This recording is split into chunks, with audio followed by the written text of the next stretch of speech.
Hey everyone, welcome back to the channel. Today I'm going to walk you through a complete step-by-step guide on how to open an Amazon business account without a GST number in 2025. A lot of people think GST is mandatory, but that's not true, especially if you're a small business, freelancer, or just starting out. So let's get right into it. First, open up your browser and go to amazon.in/business. If you're outside India, just search for Amazon Business in your country. Once you're on the home page, create on Start Here. Now you'll see a button that says Create a free business account. Go ahead and click on that. Now, Amazon will ask you to enter some basic information. First, type in your business email address.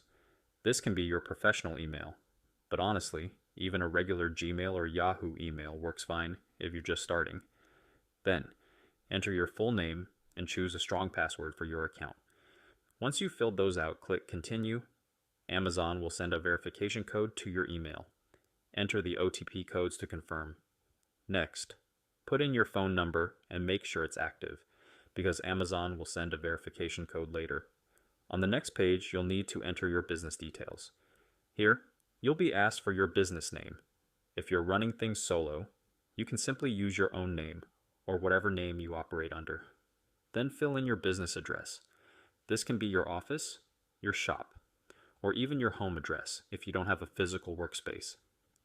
Now, here comes the part everyone asks about, the GST number field. You'll notice Amazon has a section that says GST number optional. That's right, it clearly says optional.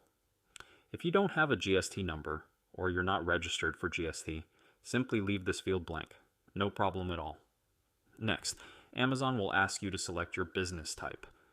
You'll see options like proprietorship, partnership, private limited company, and individual. For anyone without GST, the safest and easiest choice is either individual or sole proprietor. Select whichever fits you best. These options don't require any GST verification. After filling all that out, double check your details and click Submit and Continue. Now, and boom, your Amazon business account is ready to go, all set up without a GST number. Once you're in, you'll be able to browse exclusive business deals, buy products in bulk, download GST-friendly invoices if you ever need them, and even get special discounts meant only for business customers. The best part is, Amazon doesn't block or limit your access just because you don't have GST. You can still use all major features. And if later down the road your business grows and you do register for GST, no worries. You can easily update your GST information anytime in the account settings. So that's it. Super simple. You don't need to worry about having GST right now. Amazon makes it easy to start as a freelancer or small business owner. If you found this guide helpful, don't forget to hit that like button, subscribe for more useful tutorials, and drop your questions down in the comments. I'll reply to every single one. Thanks for watching, and I'll catch you in the next video.